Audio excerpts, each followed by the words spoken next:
Hi everyone, সবাই কেমন আছো? আশা করি ভালো আছো। আবার চলে আসলাম নতুন একটা রেসিপি নিয়ে। তো চলো শুরু করা যাক। আজকে একটি টোফুর রেসিপি শুরু করছি।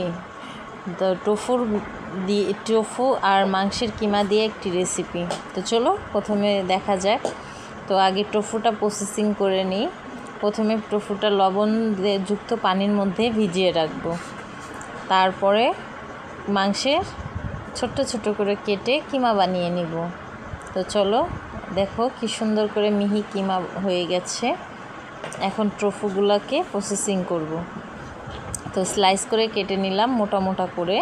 তো টোফুর মাঝখান থেকে উঠিয়ে নেব, চারকোনা শেপ করে উঠিয়ে নিচ্ছি।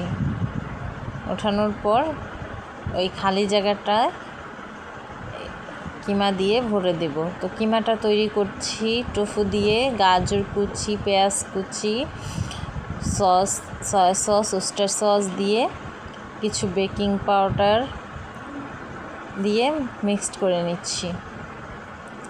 তো এখন টোফুর মধ্যে দিয়ে দিচ্ছি। তো প্রত্যেকটা টোফুর মধ্যে এই মাংসের পুরটা ভরে দিচ্ছি। ভরা হয়ে গেলে তো চলো নেক্সট প্রসেসিংয়ে চলে যাই।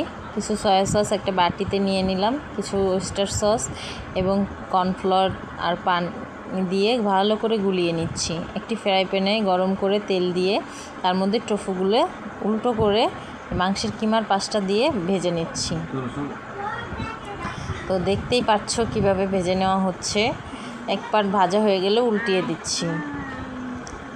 উল্টানো হয়ে গেলে সব, তারপরে টোফুগুলো একটি পাত্রে উঠিয়ে নেব। তো চলো টোফুগুলো ভাজা হয়ে গেছে, একটি পাত্রে উঠিয়ে নিচ্ছি। এখন আরেকটা প্যান গরম করে তেল দিয়ে কিছু বিনস দিয়ে আমরা এই টোফুগুলোকে দিয়ে দিলাম। তো ওই সসটা দিয়ে দিলাম। তো ঢাকনা দিয়ে ঢেকে রান্না করব কিছুক্ষণ। এখন কিছু পেঁয়াজ কলি দিয়ে আমরা টোফুটা রেডি হয়ে গেছে। তো পরিবেশনের জন্য রেডি। তো চলো আমরা প্লেটে উঠিয়ে নিই। তো কিছু ভাতের সাথে আমি পরিবেশন করব। তোমরা চাইলে এটা রুটি দিয়েও খেতে পারো। তো ভালো থাকবে সবাই। আল্লাহ হাফেজ।